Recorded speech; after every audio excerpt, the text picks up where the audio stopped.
sudah membahas tentang kerangka konseptual dari perencanaan dan pengendalian manajemen. Di bab ketiga ini kita akan membahas tentang fungsi sistem pengendalian manajemen.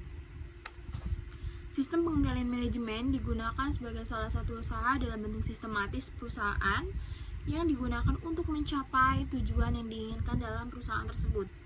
Hal ini digunakan untuk melakukan perbandingan kinerja yang ada di rencana serta tindakan paling baik dan tepat untuk menghilangkan atau menstabilkan perbedaan yang ada.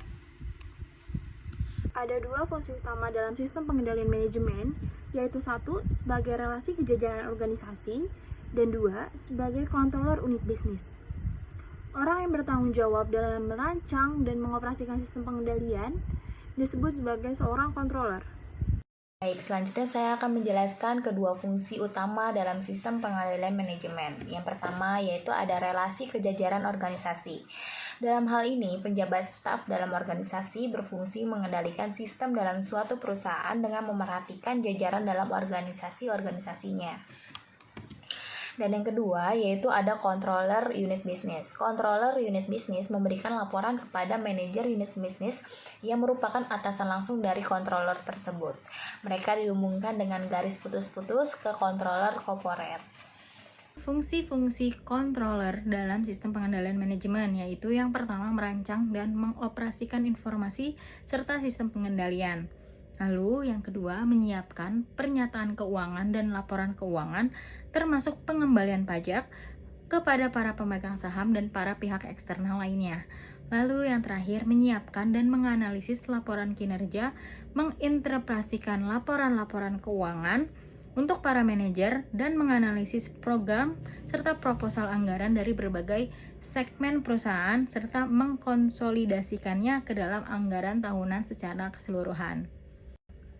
Selanjutnya ada melakukan supervisi audit internal dan mencatat prosedur-prosedur pengendalian manajemen untuk menjamin validitas informasi dan menetapkan pengamanan yang memadai terhadap pencurian dan kecurangan serta menjalankan audit operasional.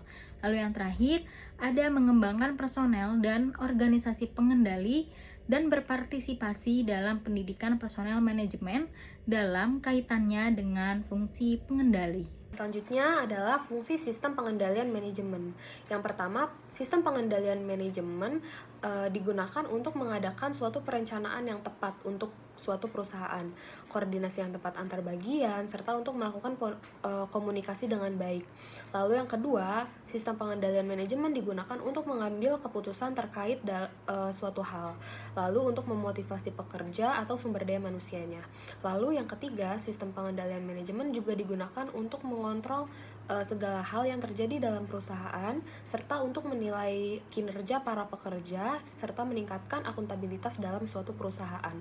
Lalu yang keempat, sistem pengendalian manajemen digunakan untuk memberikan rangsangan serta membangkitkan rasa patuh terhadap aturan operasional yang berlaku, serta untuk melakukan perlindungan terhadap segala aset yang terjadi dalam suatu perusahaan. Lalu yang terakhir, sistem pengendalian manajemen digunakan untuk mengelola segala kegiatan yang berkaitan dengan suatu perusahaan, sehingga pelaksanaan kegiatan tersebut akan berjalan lebih efektif dan efisien. Sekian materi yang dapat kelompok kami paparkan, kurang lebihnya mohon dimaafkan. Wabillahi taufiq wal hidayah. Wassalamualaikum warahmatullahi wabarakatuh.